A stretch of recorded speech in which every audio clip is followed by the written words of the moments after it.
What is going on, citizens of the Accumulation Nation? It is Silver Forever, and today we are back to talk about my top 7 reasons for buying silver. Let's get back to the basics. Here at Silver Forever, we like to stack silver, but we love to stack that like button. So go ahead and stack that like button and let's get started. We're going to be talking about the top 7 reasons, and they're all going to start with the letter I. The first reason to buy physical silver, it's an incentive. An incentive for what? An incentive to save your money. Now, I've never personally had this problem, but there's a lot of folks out there who aren't very good at savings. But what if there was a way that incentivized you to save your money, but you still get to have the fun of purchasing a new item? That's kind of what silver does for me, and that's why I think my number one reason in this case, stacking silver, buying silver coins and gold coins, is a way of incentivizing myself to save more money. Reason number 2, insurance. In this case, silver acts as an insurance policy for me. And honestly, there's a lot of parallels with an insurance policy. Typically, when you buy insurance, the idea is that you are paying a premium, that is a cost that you're not going to necessarily recoup, in order to insure yourself against a high risk but low probability event.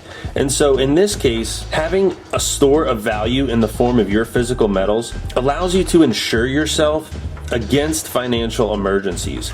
It's a physical emergency fund. If you find yourself in a situation where you have an unforeseen medical debt, for instance, or let's say you need to replace your hot water heater, physical silver and gold can be easily liquidated at a local coin shop, a pawn shop. I'm not saying that this is where you should be selling your physical metals. I think in an ideal world, you'd be able to sell it on the private market and kind of get some of that premium back. But the point is, you can leave your house today and you can convert this form of money into whatever your local fiat currency is, and that will allow you to kind of cover whatever your emergency is at that moment in time. And in that way, silver and gold can serve as insurance. Reason number 3 is investment. Now, if you've been at the channel long enough, you know I don't really consider my physical metals a form of investment. I'm more likely to consider something that's a little more numismatic, a little more collectible as a form of investment. Something like this Poseidon coin, this is high premium silver. This is certainly not something that I would consider stacking, but I expect its value to accrue over time. And so in that way, I guess you could consider this an investment. Now, there are plenty of people out there who think of their physical silver stacks as investments, and that's totally fine. I think that that's an absolutely legitimate reason to buy silver. That being said, when you're paying an extremely high premium in order to acquire your physical silver, if you're selling and you're not making that money back, it makes it really hard to see good returns on your silver unless you just so happen to catch a significant upswing, which is honestly not all that common. Let's say that you pay $4 over spot price in order to acquire a physical coin. Well, assuming that you're only going to get spot back when you go to sell it, you have to see $4 movement in the spot price before you even break even. There are so many other ways to invest that I personally don't think about my physical metals as investments, but let's be honest, a lot of people do, and even colloquially, I'll talk about investing in physical silver. Moving on to number 4, we have inflation. Now, everybody talks about how silver and gold are hedges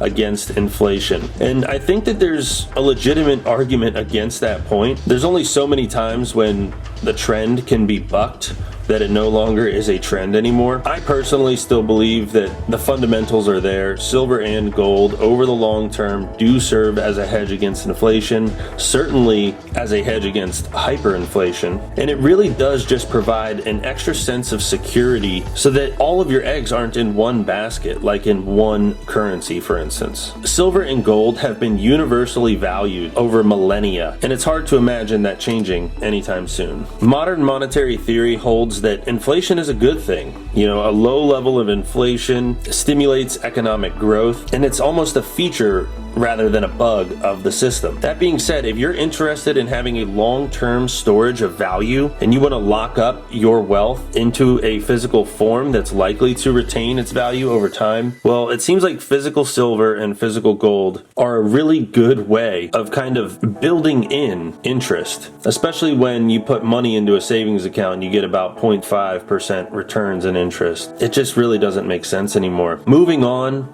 to reason number 5. That reason is individualism.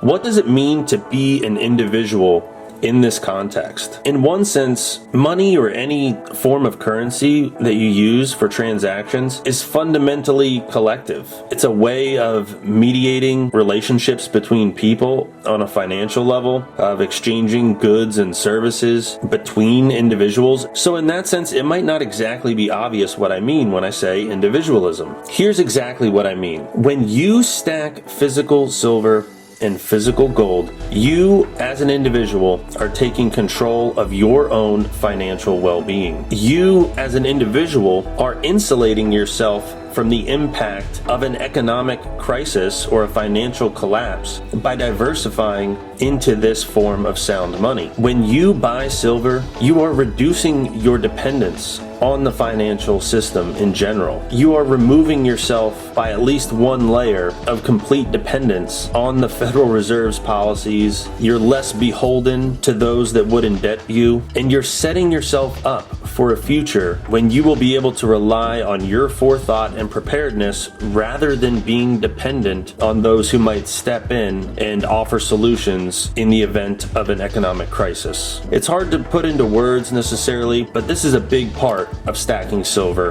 for me at Silver Forever. Zooming out here for a second to talk about reason number 6, inspiration. Can you look at physical silver and gold? Can you hold it in your hand without feeling some degree of inspiration? Do you remember that first time that you got your hands on physical silver and gold? For me, it was absolutely inspiring. When you've been stacking for long enough, you really start to see how much wealth that you can accrue over a relatively short period of time. I know that there's some of you out there, maybe who have been stacking for a year, half a year, and are already really shocked and surprised about how much silver or gold you were able to stack and how little you missed those frivolous, superfluous things that you might have spent your money on before. And that's the kind of thing that can really inspire you moving forward to continue taking control of your own financial future. And not only that, but you can go on to inspire others to do the same for themselves. And that's a really big part of what this channel is for me. And so for that reason, I'm going to treat you guys to a bonus reason, and that is indulgence. It doesn't have to be serious all the time, guys. Sometimes we just get super excited about the fact that silver is shiny. Sometimes you just want to get a little ice cream cone, you know, like maybe spend a little extra and get a nice looking piece like this dragon from the Royal Canadian Mint, or this gold buffalo proof. It's really nice to treat yourself every once in a while. You've got to take a break in life, and for a lot of us who have much greater responsibilities, let's say at our place of employment, or to our family and friends, or to our communities in general, it's easy to lose sight of the fact that life is to be enjoyed. And if you're like me and you really enjoy stacking physical silver, well, there are a lot worse things to spend your money on. And I just think that these shiny metals are pretty irresistible. And so for that reason, indulge responsibly. For the very last reason, inheritance. When it's all said and done, even if you haven't sold your silver or your gold, you can always end up passing that on to your loved ones, to your friends, to your family, to your children. This is an amazing form of wealth you can pass on to others. In 50 years from now, if the US dollar remains the global reserve currency, honestly, if it even remains the currency of the United States, I would be absolutely shocked. So are you going to save your money in the form form of US dollars to pass on as an inheritance? No. But hypothetically, can you hold on to all of this silver until the day that you die, and at minimum enable your family to know how to sell it responsibly to convert into whatever the currency is at that time? Or better yet, convince them to continue to accrue that wealth and to pass it on to their progeny. This has the potential to be true generational wealth. Just think about how happy you would be to inherit coins like this from your ancestors. Pre-33 gold, old school constitutional silver. This was a $20 coin that is now worth about 100 times that. That is the type of thing that I would have liked to inherit. And that's what I plan to bestow upon my family for their inheritance. Let me know if I missed anything in the comments below. And before you go, please subscribe, please like, let me know that you enjoy the content. And until next time, stack silver today, stack silver tomorrow, and stack silver forever. Out.